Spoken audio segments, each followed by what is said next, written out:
So good morning, everyone. So, last man standing here, pretty nervous, but I'll try my best. So, we often talk about how wonderful and lucky our Z generation is, right? We have a whole world in our pockets, a, a library on our tiny screen that we can just approach and learn new things, at any time, at anywhere. It sounds incredible, right? But I'm telling you, it's not that cool. So let's look at our reality at 1 a.m. tonight.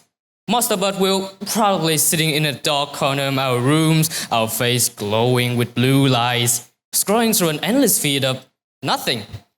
We tell ourselves that we are just relaxing, that after a long day of schools and jobs, that we are just reclaiming back the time that the day stole from us, right? So, but I'm telling you this, let's be honest here, this is a trap.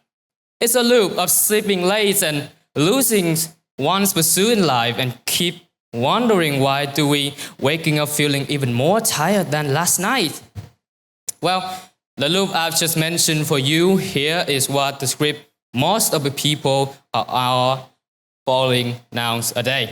It's called being always on script. So, we live in a world that demands our presence constantly, perhaps 24/7. That your phone buzzes, you answer, an email pops up, you reply. Your friend asks you to help them in homeworks, you check.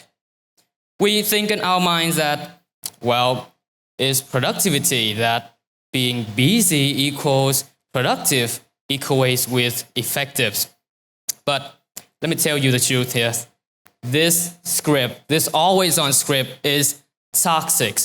It's not making us nowhere smarter, but shallowing our mind deeper in those digital noises. So, why does that sound so terrifying, right? It's because of these two focus killers. First one is attention residues, and the second is context switching. Now, think of your brain. Think of your brain like a smartphone. And when you're studying, that's your main app running, right? But then, ding, a notification pops up on your phone. So it's just like, ding, oh, Shopee got vouchers. Now let me see.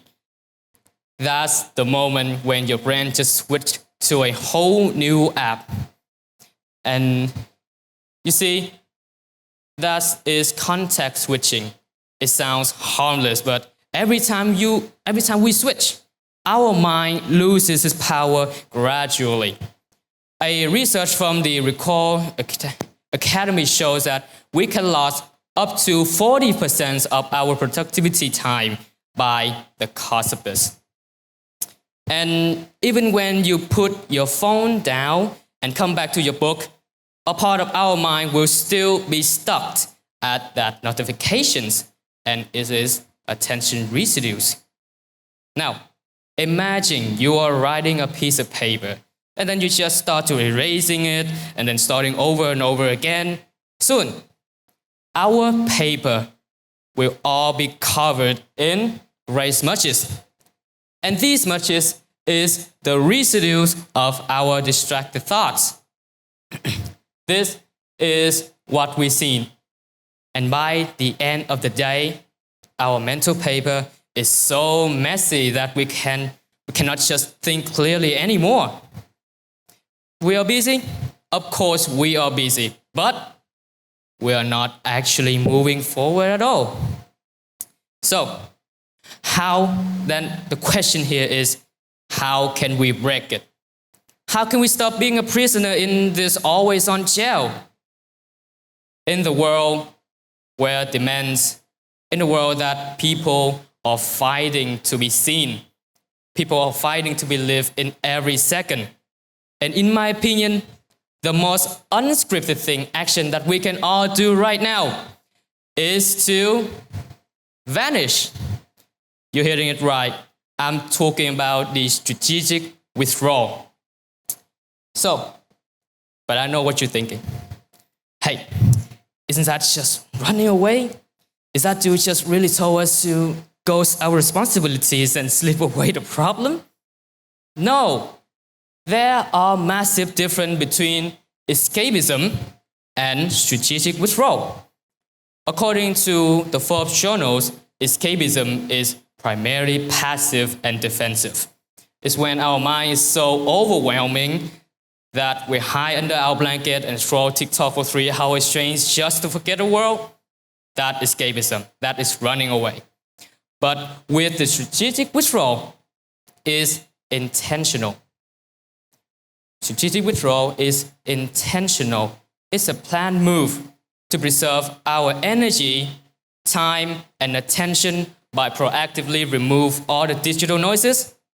It's simply anything that will pull you back to the screen to ultimately focus on your determined goal. Now, to make it an illustration, think of it like a boxer in the ring. Well, he doesn't just stand there to take punches forever, right? So what do he do? What does he do?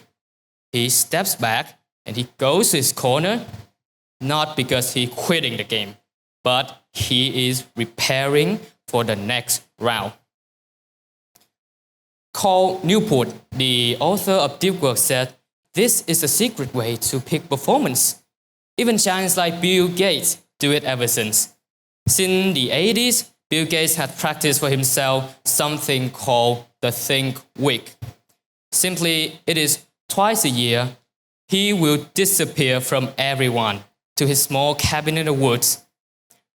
In that cabin, there are no texts, no phone calls, no emails, just him, his thoughts, and a pile of books. Now, if you escape by sleeping or scrolling, that's escapism, obviously. It will weaken you. But if you dare to escape the problem, like Bill Gates did, to sit with your thoughts with absolute solitude, that's the moment you'll begin to perform at your peak. So, shove this in your mind.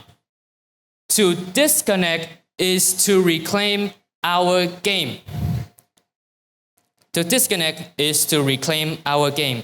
And to make my illustration better for you, I'm going to tell you a story about one of the most famous disappearances in sports history. Michael Jordan. You probably know this legend for his achievement and his distribution to the American basketball sports.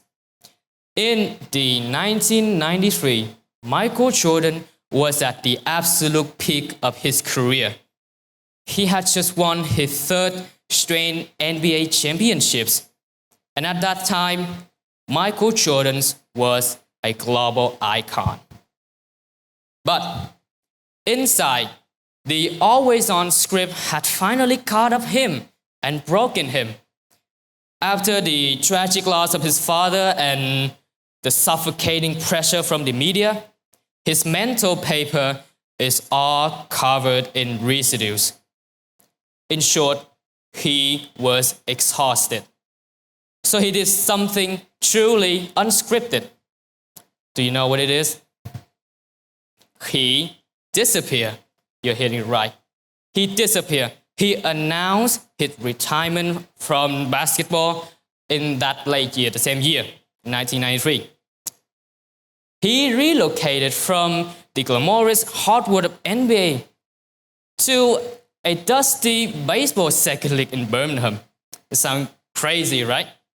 He retreated from being a supreme Air Jordan to an absolutely anonymous rookie of baseball.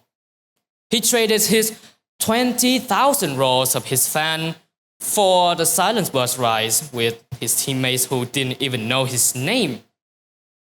And for 18 months straight, the world thought he was indeed gone. But not with Michael Jordan. Not with Michael Jordan. He was restructuring himself in the shadow. he didn't just come to the baseball, he didn't just come to that and try to learn how to hit a baseball. He was rebuilding his hunger, taking that advantage of the absolute solitude to wash away the media pressure and to find back again the reason why he loved to compete in the first place. Michael Jordan wasn't running from the game. He was preparing to master it again. And on that fateful day of March 18, 1995, Michael Jordan sent a two-word fax that shook all the world. "I'm back." And then the rest is history. He didn't just come back to NBA just to play. He came back to dominate it. Winning 3 more NBA championships in a row. And by the end of the day, Michael Jordan proved to the world that sometimes you have to just step out of your spotlight to find back the fire that will light your passion back again. That's the story of the legend Michael Jordan. So, tonight, because remember this, to disconnect is to reclaim our game, to come back better and stronger. So tonight, when the clock strikes at 1 a.m. again, you will probably find yourself in that familiar spot, your face glowing with blue lights, scrolling through an endless feed of nothing. But this time, I want you to do something unscripted. I want you, instead of reclaiming back the time that the day stole from you, I want you to reclaiming back the game, your game, by disconnecting. And my challenge for you tonight is quite simple. You don't need a cabin in the woods like Bill Gates, or you don't need to quit your life like MJ. You just need one goal. Think of it. Think about one goal. If you just start to do it right now, your life will get better after, such as getting to gym, getting muscles or getting weight, losing weight, revising that big exams, or just try to learn that new skills that you abandoned it for long years ago. And then choose for me 2 hours. 2 hours at any moment in your day. 2 hours to relocate to a quiet place, such as museum, library, or even your favorite cafe store, and retreat from all the notifications from your friends, your co-worker. Turn that do not disturb mode on.